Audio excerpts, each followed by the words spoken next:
Doctors explain non-alcoholic fatty liver disease can be caused by an unhealthy diet, lack of exercise, or being overweight. This serious condition can lead to liver scarring and even liver cancer. Hi, Ms. Nixon. It's good to see you again. Nice to see you. Doctors' visits have not always been a pleasant experience for Fresno resident Evelyn Hickson. It's been challenging in different ways, as someone who struggled with her weight all her life, when you sit down in front of a doctor and they do the you gotta eat less, move more thing, it's like I've heard this all my life.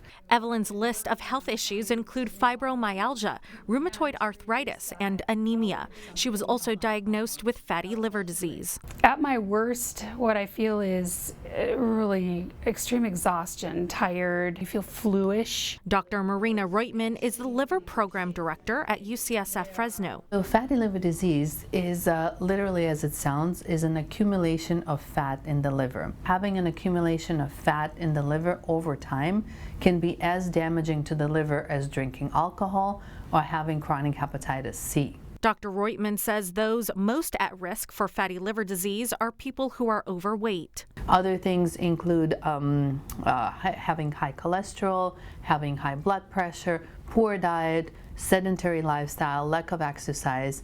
And to go back for a second to the obesity, the strongest risk factor is obesity that happens around our waist. It's called central obesity. Diagnosing fatty liver disease can be difficult because patients may not experience any symptoms. You may have no symptom whatsoever.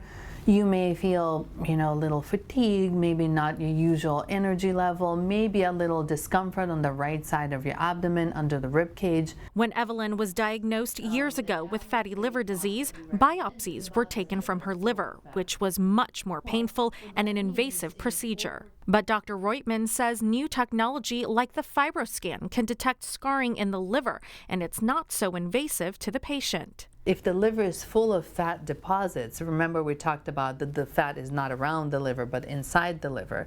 So the sound wave is going to bump into those fatty deposits and it's going to get smaller and smaller. That's called attenuation. The FibroScan, which wasn't available technology when I was first diagnosed, so that was really cool and doesn't hurt at all. In the past, it was believed that the amount of liver fibrosis was unchangeable, but doctors have since learned some of the scarring can be reversed. In a person who, let's say, is 200 pounds, right, which will be, overweight or obese, they only need to lose 10% of their body weight, which will be 20 pounds, in order not to only lose the fat in the liver, but to reduce the scarring in the liver. That means this technology not only gives information, it can give hope. So this is some of the options. Evelyn reports her health is stable today, and since meeting Dr. Reutman more than 2 years ago, her life has changed for the better.